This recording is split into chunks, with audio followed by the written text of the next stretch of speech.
I raised my son to be a good man. I thought I had. But as I stood on my balcony, watching the moving truck pull away from the beachfront condo I owned, the condo my son and his wife were being forced to leave, I had to ask myself where it all went wrong. It started with a trip to Hawaii, a 5-star, all-expenses-paid trip I booked to honor my late husband, a trip my daughter-in-law thanked me for by kicking me off of it. She thought she was getting a free vacation. She had no idea she was throwing away a $2 million lifeline. Before we continue, please subscribe to the channel and let us know where you are listening in the comments. The Florida sun was brilliant that Saturday morning, streaming into the condo and glinting off the crystal-clear glass of the floor-to-ceiling windows. It was the kind of perfect Naples morning my late husband, David, and I had dreamed of when we bought this place. Now, my son Leo and his wife, Amber, were living that dream, albeit for the symbolic price of $500 a month. I'd arrived just after 9 o'clock in the morning, carrying a bag of fresh pastries from my favorite local bakery and a small gift-wrapped box for Amber. "Judith, good morning," Amber said, opening the door. She smiled, but it didn't quite reach her eyes. She took the pastries with a polite but cool, "You shouldn't have." "It's no trouble at all, dear," I replied, stepping into the immaculate living room. The decor was modern, minimalist, and mostly paid for by me. "Where's Leo?" "In the office," she said, gesturing vaguely towards a closed door. "He's been on his phone all morning, work stuff." I nodded, though a knot of unease tightened in my stomach. Leo had been tense for months. I made my way to the kitchen to make us some coffee, my eyes scanning the space. It was a beautiful apartment with a panoramic view of the Gulf of Mexico. "You know," I began casually, leaning against the marble countertop, "the condo 2 floors up just went on the market for rent. They're asking $3,500 a month. Can you believe it? And it doesn't even have the updated kitchen you two have." Amber's smile tightened. "Wow, that's crazy." Her tone was clipped. I knew she heard the unspoken message. You are living a $3,500 lifestyle for the price of a cheap car payment. It wasn't meant to be a jab, but a gentle reminder of the reality they were insulated from. A reality I had provided. Leo finally emerged from the office, his face pale. He ran a hand through his hair, forcing a smile when he saw me. "Mom, hey, I didn't hear you come in." "I brought pastries," I said warmly, holding up the bag. He hugged me, but it felt distracted, his eyes darting towards his phone, which he quickly slipped into his pocket. But I was a real estate broker for 40 years. I noticed details. I'd seen the screen for a split second. A text message notification. The preview line containing the words "overdue" and "final notice." My heart sank. But I kept my expression serene. This was not the time. "And this is for you, Amber," I said, handing her the small box. She opened it to reveal a delicate pearl bracelet. It was a classic, elegant piece. "Oh, it's lovely, Judith." "Thank you," she said, her voice flat. She placed it on the counter without trying it on. The gesture was small, but it spoke volumes. It was another gift she felt entitled to, another piece of generosity she didn't truly appreciate. We sat on the balcony, the warm sea breeze washing over us. The conversation was stilted, full of awkward silences. I talked about my week, my friends from the golf club. They offered one-word answers. Leo's phone buzzed in his pocket, and the phantom vibration seemed to make him jump every time. Amber stared out at the ocean, a look of discontent on her face, as if even this $1 million view wasn't good enough for her. The perfect picture of a happy family was just that, a picture, a facade, and I was beginning to see the cracks. The following week, I decided it was time to put a little warmth back into our cooling family dynamic. I invited Leo and Amber over to my house for dinner. My home, unlike their sleek modern condo, was filled with the comfortable warmth of memories. Photos of David were on every mantelpiece. His favorite leather armchair still sat by the fireplace, and the scent of the gardenias he'd planted still drifted in through the open windows. This house was a testament to a 45-year marriage built on love and mutual respect, something I was beginning to fear my son knew nothing about. I'd prepared David's favorite meal, roasted chicken with rosemary potatoes and a simple green salad.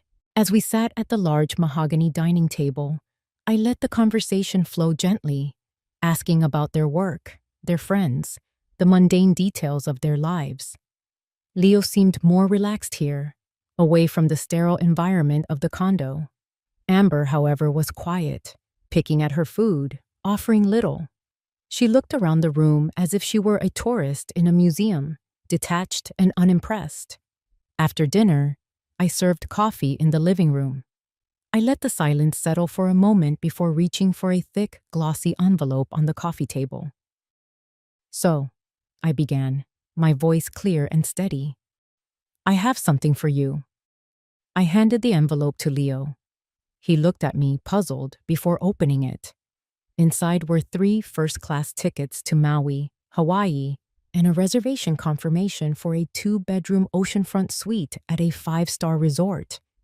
His eyes widened. "Mom, what is this?" he breathed, pulling out the documents. "It's a gift," I said softly. "Next month would have been your father's and my 46th wedding anniversary. He always wanted to take me back to Hawaii, to the place we spent our honeymoon. I thought it would be nice if the 3 of us went together, to celebrate him, to make some new memories as a family." Leo was speechless. A genuine, unburdened smile finally spread across his face. "Mom, this is incredible. Thank you. I don't know what to say." He looked genuinely happy, and for a moment, the worry lines on his forehead disappeared. I felt a surge of hope. Maybe this was all they needed. A break, a chance to reconnect. Then I looked at Amber. She was staring at the itinerary Leo had placed on the table. There was no joy in her expression, no excitement, not even a flicker of gratitude. Her face was a mask of cool indifference, but I could see a subtle tightening around her jaw. She didn't say a word. "Amber, isn't this amazing?" Leo prompted, his own excitement faltering slightly as he noticed her reaction. "It's a very generous thought, Judith," she finally said, her voice carefully neutral. The words were right, but the tone was all wrong. It was the kind of polite dismissal you'd give to a stranger offering you a flyer on the street. I pressed on, determined to break through her wall of ice. "I just want us to have a wonderful time together. No stress, just relaxing on the beach, enjoying each other's company. It's all taken care of." I made sure to emphasize the word together. Amber forced a tight smile. "Of course." I watched them closely. Leo's initial joy was already being overshadowed by his wife's palpable lack of enthusiasm. He kept glancing at her, a worried look returning to his eyes.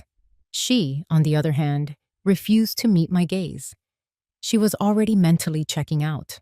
She saw this trip not as a gift, not as a chance to honor the man whose legacy was funding her lifestyle, but as an obligation, a chore, a week-long performance of the happy, grateful daughter-in-law she so clearly had no interest in being.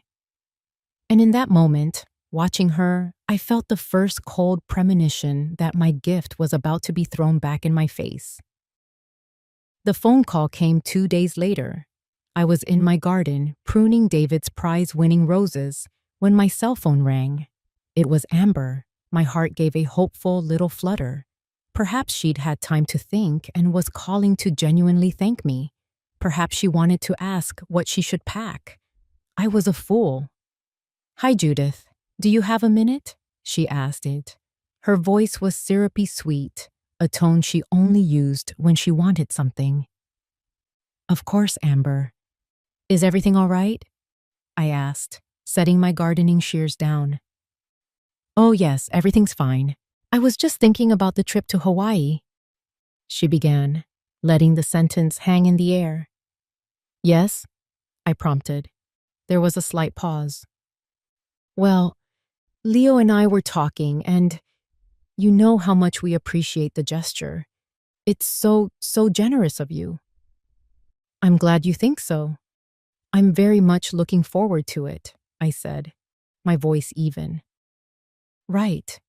Well, here's the thing, she said, her voice dropping into a conspiratorial whisper. It's just having you there. It might feel a little, well, less like a real vacation, you know? A bit like we have to be on the whole time. It wouldn't be very relaxing for us, and it might not be very relaxing for you either. I was so stunned I couldn't speak. The sheer audacity of her words left me breathless. I stood there, phone pressed to my ear, the scent of roses suddenly cloying and artificial. She took my silence as an invitation to continue. So I had this idea, she went on, her voice gaining confidence. It's a bit of a long shot, but I was thinking, since the tickets are already paid for and everything, what if you didn't come? I remained silent. My shock was quickly crystallizing into a cold, hard anger. And, she continued, completely oblivious, I was thinking, since my parents have never been to Hawaii, and they've had such a tough year, maybe they could use your ticket instead. It would mean the world to them, and that way the ticket wouldn't go to waste. It's a win-win, really. A win-win. She had the gall to call it a win-win. She wanted to take the trip I had planned to honor my dead husband, on my dime, and replace me with her own parents. The disrespect was so profound, so utterly staggering, that it almost felt unreal. It was like a scene from a bad movie. My silence stretched on. I could hear her breathing on the other end of the line, probably waiting for me to gush about what a wonderfully thoughtful idea that was. I let the silence hang there, heavy and suffocating. Let her squirm in it. Judith? She finally asked, a hint of uncertainty creeping into her voice. Are you there? I took a slow, deliberate breath. When I finally spoke, my voice was devoid of all warmth. It was the voice I used to close difficult real estate deals, the voice that left no room for negotiation. I heard you, Amber, I said. Oh, good. So, what do you think? She asked bad, trying to sound cheerful. I looked at the beautiful, thorn-covered stem in my hand. I will have to think about your suggestion. I will be in touch. And without waiting for a reply, I ended the call. I stood motionless in my garden for a long time, the sun warming my face, but doing nothing to thaw the ice forming around my heart. The game had changed. She had just made the biggest mistake of her life. She just didn't know it yet. That evening, the storm that had been brewing in my heart began to gather over Naples. Dark, heavy clouds rolled in from the Gulf, and a low rumble of thunder echoed in the distance. It was fitting. I knew Amber would go straight to Leo, and I knew she would twist the narrative to her advantage. I could almost hear her now. I just presented it as an idea, Leo. A way for my parents to have a nice vacation. Your mom was totally fine with it. And I knew my son. I knew his spine was made of jelly when it came to his wife. Inside their condo, Amber was doing exactly that. She recounted the conversation to Leo, framing her outrageous demand as a reasonable, even considerate proposal. She breezed past the part where she told me my presence would be a burden, focusing instead on the wonderful opportunity for her parents. Isn't that a great idea? She finished, looking at him expectantly. Leo stared at her, his face ashen. For once, he seemed to grasp the gravity of what she had done. Amber, you didn't. You didn't actually ask my mother to give up her ticket to your parents? Of course I did. And why not? She's been to Hawaii. My parents haven't. It's just sharing the wealth, she said with a dismissive wave of her hand. Sharing the wealth? It's her wealth. It's a trip to honor my father, my dead father.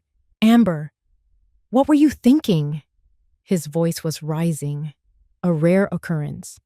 Oh, don't be so dramatic, Leo, she scoffed. It's not that deep. She's a strong woman. She'll understand. She probably appreciates my directness. Directness? That wasn't direct. That was monstrous.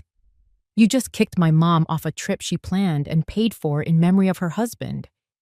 Do you have any idea how that sounds? He was pacing now, running his hands through his hair in a gesture of pure panic. He knew. Deep down, he knew this was a fatal misstep. You're overreacting, Amber insisted, her voice turning hard. You always do this. You always take her side. I'm your wife. Are you going to back me up or not?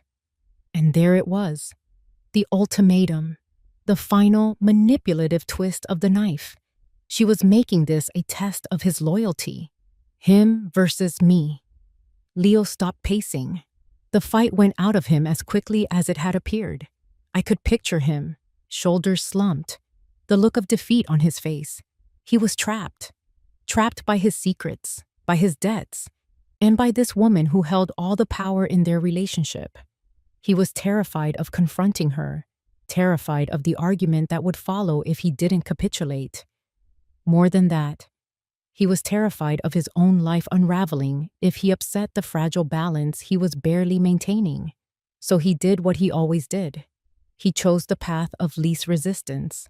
He chose silence. Fine, he muttered, not looking at her. Just fine. His silence was his consent. His silence was his betrayal. He didn't stand up for his father's memory. He didn't stand up for me, his mother, the woman who was quietly keeping him afloat. He stood by and let his wife bulldoze over our family's history and my generosity. In that moment of weak, cowardly silence, Leo sealed their fate as surely as if he had made the demand himself. He had chosen his side, and it was the wrong one. Before we continue, please subscribe to the channel and let us know where you are listening in the comments. I did not call them back. I did not text. I did not drive over to their condo to scream and rage, which is what Amber probably expected. Anger is a hot, messy emotion. What I felt was cold, clear, and sharp as a shard of ice. I was a businesswoman who had just seen a promising investment turn sour.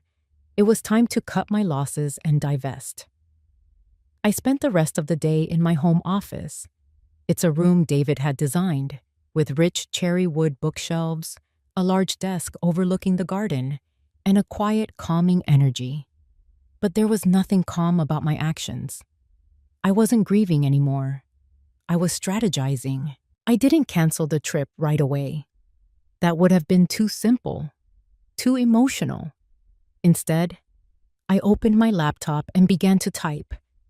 I pulled up the reservation for the flights and the hotel. With a few clicks, I saw the cancellation policy.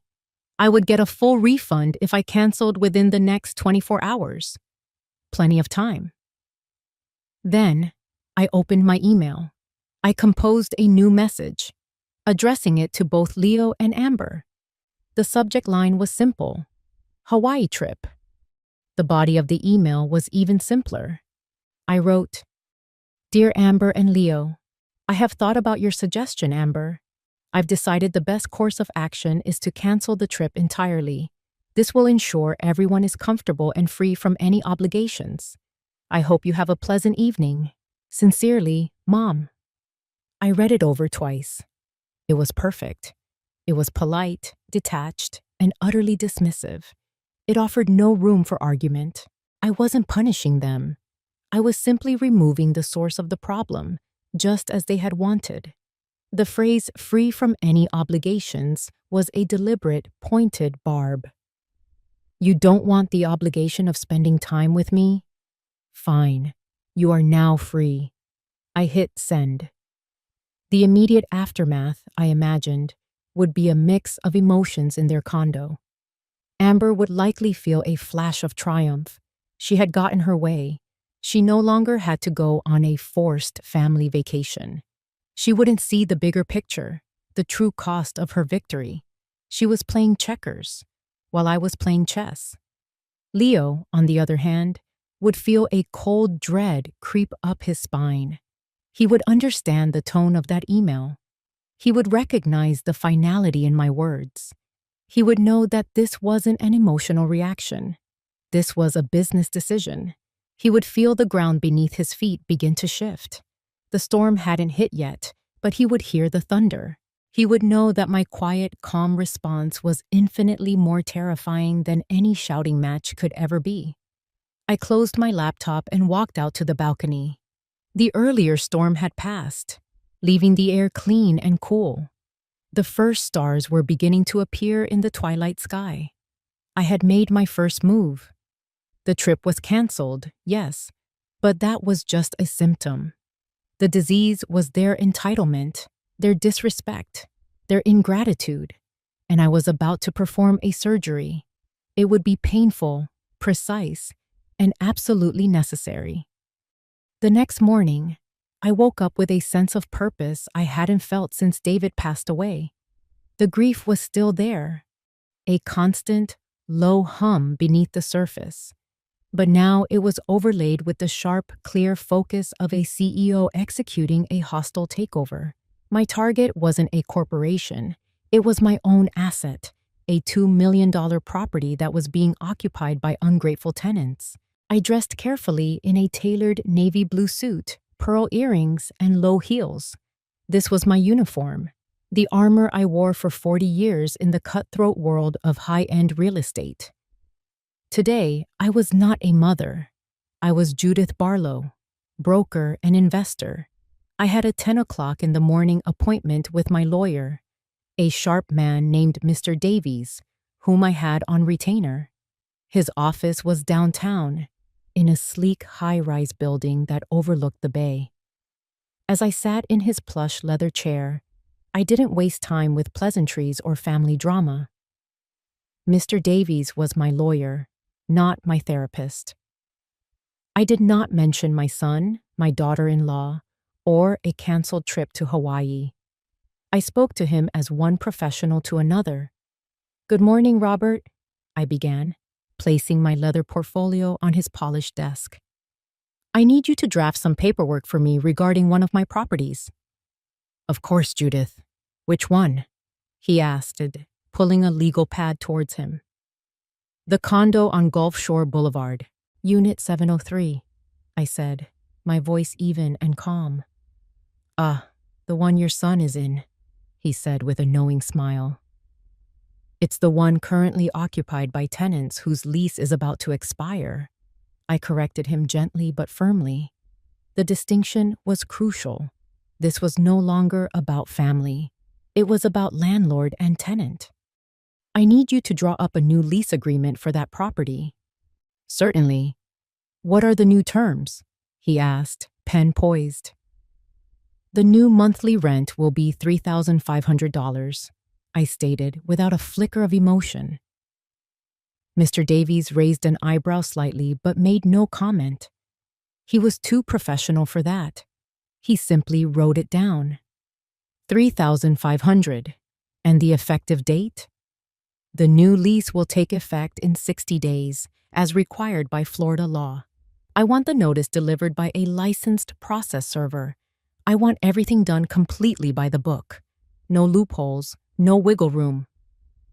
"Understood," he said, scribbling notes. "We'll include the standard clauses: late fees, security deposit, maintenance responsibilities. Is there anything else?" "Yes," I said, leaning forward slightly.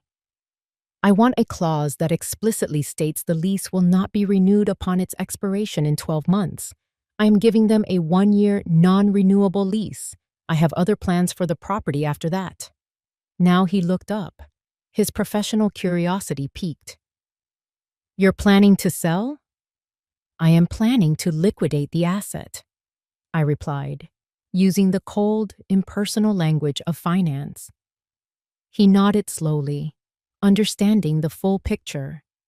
This wasn't just a rent increase. It was an eviction notice, delivered 12 months in advance. It was a perfectly legal, ironclad strategy to reclaim my property. We spent another 30 minutes going over the details. I was meticulous, ensuring every I was dotted and every T was crossed. As I left his office, I felt no sense of triumph, no vindictive glee. I felt a quiet, resolute calm. I was simply protecting my investment. I had given my son and his wife a life of incredible privilege in a home I owned. They had mistaken my generosity for a guarantee. They had forgotten that the hand that gives can also take away. The legal notice Mr. Davies was drafting was not a punishment. It was a market correction, and the market was about to come crashing down on them. 3 days later, the papers were ready. A licensed process server, a burly man with an impassive face, was dispatched to the condo. He was instructed to deliver the documents directly into the hands of either Leo or Amber Barlow. It was 5:30 in the evening, a time I knew they would both be home from work. Leo was the one who answered the door. He was probably expecting a pizza delivery or a package from Amazon. Instead, he was met with the grim face of the process server. "Are you Leo Barlow?" the man asked, his voice a monotone rumble. "Yes," Leo answered, confused. "You've been served," the man said, thrusting a thick manila envelope into Leo's hands. He then turned and walked away without another word. Leo stood in the doorway, dumbfounded. "Served?"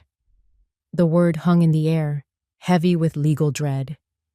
He closed the door slowly, his hands trembling slightly as he looked at the official-looking envelope. Amber came out of the kitchen, wiping her hands on a dish towel. "Who was that?" she asked. I don't know. Some guy. He said I've been served," Leo stammered, his eyes wide with confusion and fear. "Served with what? Are you in some kind of trouble?" she asked, a flicker of annoyance in her voice. He tore open the envelope, his hands clumsy. He pulled out a sheaf of papers. The top page was a cover letter from the law offices of Davies and Finch. Below it was a formal, multi-page document. He scanned the first page, his face growing paler with every word. "What is it?" Amber demanded, snatching the papers from his hand. She read the heading aloud. "Notice of lease modification and rent increase." Her voice was full of disbelief. She flipped through the pages, her eyes scanning the dense legal text until they landed on the numbers. Her breath hitched. $3,500, she whispered, the words catching in her throat. "A month? Is this a joke?" Tucked inside the lease agreement was a single smaller piece of paper. It was a piece of my personal stationery, thick cream-colored cardstock. On it, I had written a short, simple note in my neatest cursive. Leo picked it up and read it aloud, his voice barely a whisper.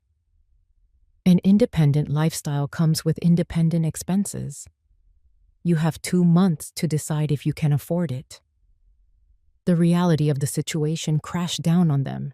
This wasn't a joke. This wasn't a mistake. This was a deliberate, calculated, and legally binding move. Amber's disbelief curdled into rage. "She can't do this! The nerve of that woman! This is because of the trip, isn't it? She's doing this to be petty and cruel. This is revenge."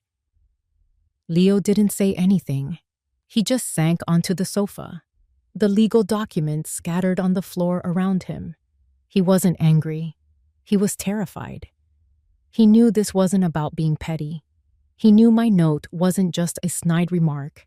It was a declaration. He knew, with a certainty that chilled him to the bone, that he could not afford it. The $500 rent was the only thing keeping his head above the deep, dark water of his debt, and his mother had just taken away his life raft. The letter in his hands wasn't just a rent increase. It was his eviction notice. It was his financial death sentence. They arrived at my house less than an hour later. I heard their car screech to a halt in my driveway, and the sound of 2 doors slamming shut. I was waiting for them. I was sitting in David's armchair by the fireplace, a cup of chamomile tea steaming gently on the table beside me. I was the picture of calm. The doorbell rang, a long, insistent peal followed by furious pounding. I took a slow sip of my tea before walking to the door and opening it. They stood there, Amber's face flushed with rage, Leo's pale with desperation. Amber pushed past me into the foyer, waving the legal papers in her hand. "What is the meaning of this?" she shrieked, her voice echoing in the quiet house. "How could you do this to us? To your own son?" "Hello, Amber." "Leo," I said calmly, closing the door behind them. "I see you received the new lease agreement." "New lease agreement? This is an eviction notice," she yelled. $3,500. That's insane. You're doing this to punish us because I didn't want to go on your stupid trip. "This has nothing to do with punishment," I replied, my voice level. I walked back to my armchair and sat down, gesturing for them to take the sofa opposite me. They remained standing, vibrating with anger and panic. "This is business. The property is an asset, and it needs to generate income at the current market rate. Your previous lease, with its heavily subsidized rate, has expired. These are the terms of the new one." "Business? We're your family," Leo finally choked out, his voice cracking. "Mom, please. You can't do this. We can't afford this. You know we can't." He was pleading now, his eyes begging me for mercy. This was the moment I had been waiting for, the moment for him to be a man, to be honest. But he wasn't there yet. "Can't you, Leo?" I asked that simple, softly, looking him directly in the eye. "You both have good jobs. You live in a multi-million-dollar condo for $500 a month. You don't have a car payment. Because I bought you that SUV as a wedding gift. Your expenses are remarkably low. Why can't you afford it?" My question hung in the air, a direct challenge to the web of lies he had been spinning. Amber, of course, jumped in to defend him. "It's none of your business what we can or can't afford. You're just being a cruel, vindictive old woman." I ignored her completely. My focus was entirely on my son. "Tell me, Leo.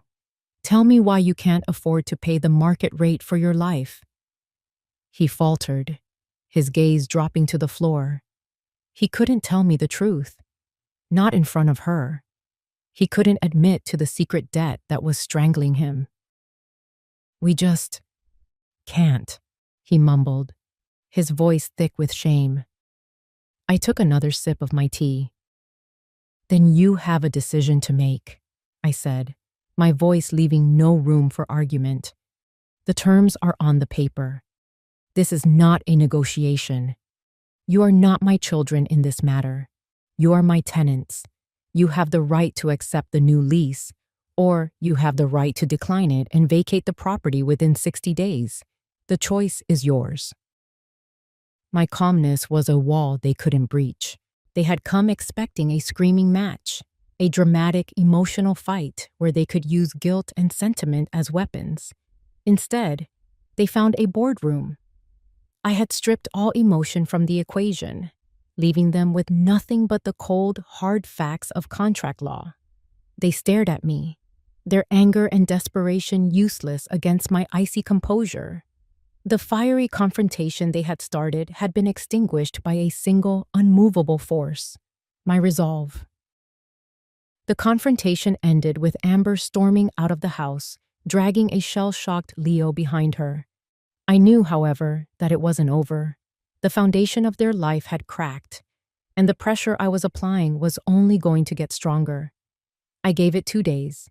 He came back on a Tuesday night, just after 10 o'clock. It was raining, a steady, miserable drizzle that matched the mood perfectly. He didn't pound on the door this time. He rang the bell once, a short, hesitant sound. He was alone. When I opened the door, he looked like a ghost. His face was haggard, with dark circles under his eyes. He was soaked from the rain, his hair plastered to his forehead. He didn't say anything. He just looked at me with the eyes of a lost little boy. "Come in, Leo," I said softly, stepping aside. He walked into the foyer, dripping water onto the marble floor. He didn't seem to notice. He just stood there, his shoulders slumped in utter defeat. I led him into the living room, the same room where the fight had happened just days before. "Sit down," I said, gesturing to the sofa. He collapsed into it, burying his face in his hands. A sound escaped him, a ragged, choked sob. He stayed like that for a full minute, his body shaking. I waited patiently, giving him the space to let it out. I didn't offer comfort. This was a pain he needed to feel, a rock bottom he needed to hit. Finally, he looked up, his eyes red-rimmed and full of tears. "I'm in trouble, Mom," he whispered, his voice hoarse. "I'm in so much trouble." I just looked at him, my expression unreadable. "Tell me." And then it all came pouring out. The dam of his lies and secrets finally broke. He confessed everything, the words tumbling out in a rush of shame and desperation.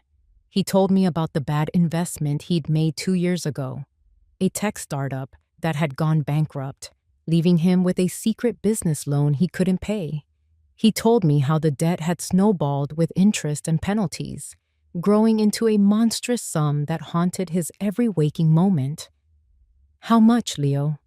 I asked, my voice quiet but firm. He flinched, unable to meet my eyes.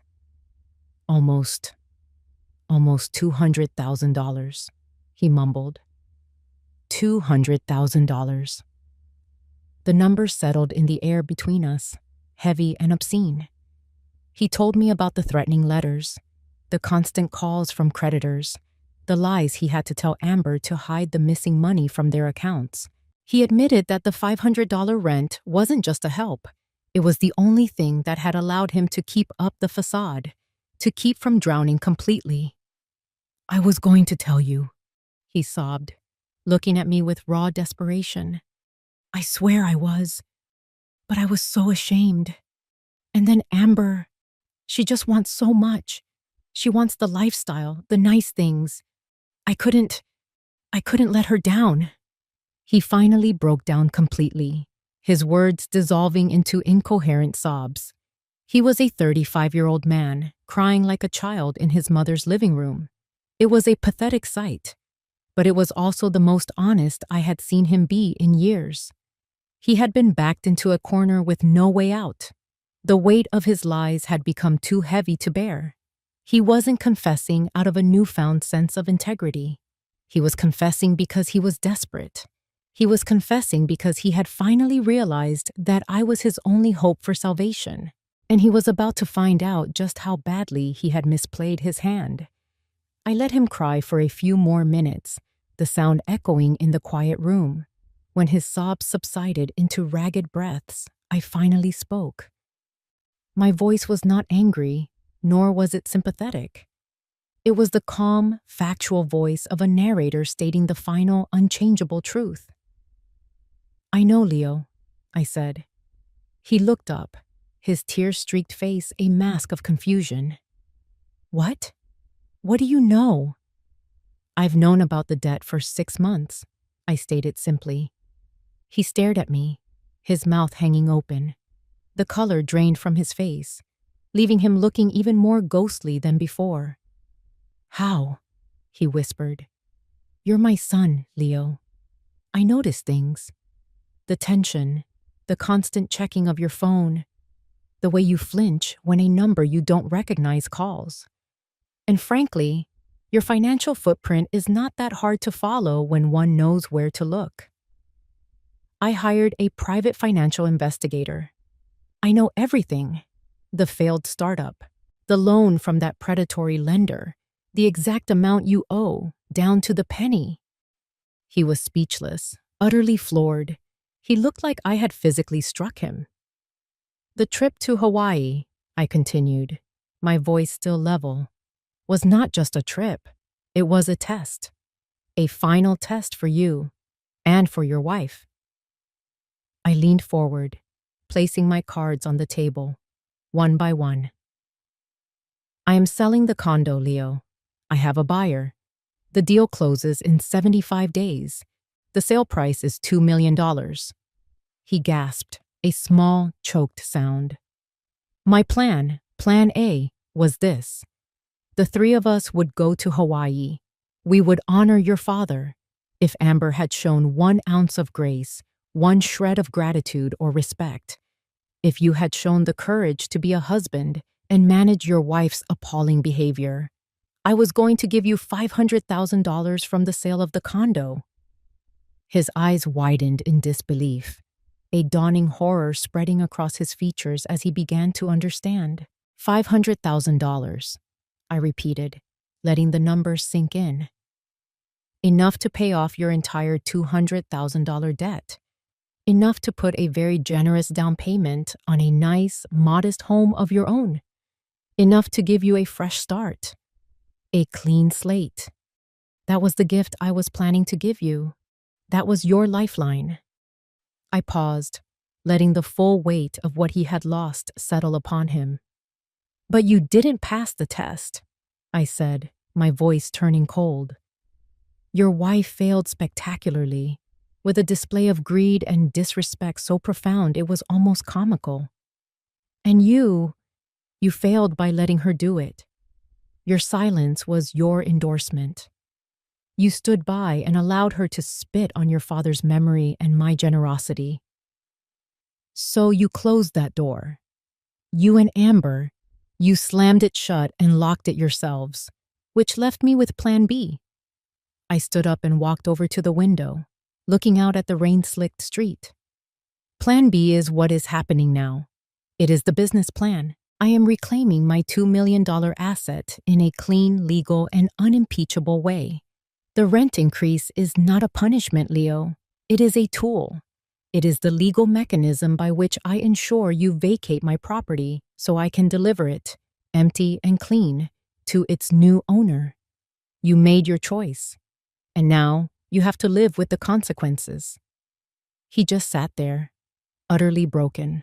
The truth of it all, the money, the lost opportunity, the sheer scale of his failure, had crushed him. He hadn't just lost a subsidized apartment. He and his wife, in their greed and entitlement, had actively, single-handedly thrown away a fortune. They had destroyed their own salvation, and there was nothing left to say. Leo drove home in a daze, the rain on the windshield blurring the world outside into a meaningless smear of light and color. The truth I had laid bare was replaying in his mind on a loop.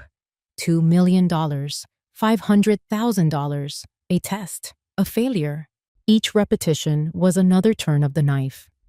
When he walked into the condo, Amber was on the sofa, scrolling through her phone, a look of sullen anger still etched on her face. "Well?" she demanded without looking up. "Did you convince her? Is she going to stop this ridiculous nonsense?" Leo didn't answer. He just stood in the middle of the living room, dripping water onto their expensive rug, the one I had paid for. "Leo, did you hear me?" she asked, finally lowering her phone and looking at him. She saw his expression, the vacant, shattered look in his eyes, and her own face hardened. "Oh, don't tell me you just sat there and cried. You didn't fix it?" "There's nothing to fix," he said, his voice hollow. "It's over." "What do you mean it's over? She can't just kick us out." "She can," he said. "And she is. She's selling the condo." Amber shot up from the sofa. "She's what? She can't sell it. This is our home."